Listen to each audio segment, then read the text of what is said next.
अस्सलाम वालेकुम जी, काश्तकार भाइयों विर्द आई चलते हैं, देखते हैं कि 22 दिन की जो गंदम की फसल है वो क्या सूरत हाल आपको दिखाती है, क्या आपको नज़र आता है। देखिए इस वक्त जो है वो पहला टिलर यानी प्राइमरी टिलर जो है वो निकलना शुरू हो चुके हैं। काश्तकार भाइयों याद रखें कि पहला पानी आपने 20 से 25 दिन इसी बार इसलिए लगाना होता है कि टिलरिंग जो है वो बेहतर हो जाए, खुराक की जो ज़रूरत होती है गंदम के पौधे को वो पूरी हो जाए। अब अगला मरहला क्या होता है, याद रखें कि इसके ऊपर जो है टिलरिंग शुरू हो जाएगी।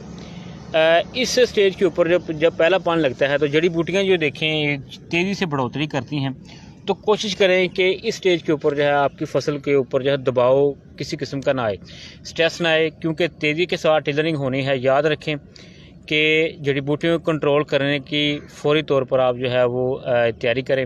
एक बात होगी, याद रखें कि 45 दिन तक जो है जो टिलर निकलेंगे उनके ऊपर जो है वो सिट्टे लगते हैं। उसके बाद टिलर निकल भी आते हैं लेकिन उसके ऊपर सिट्टे जो है वो कामयाब नहीं होते हैं।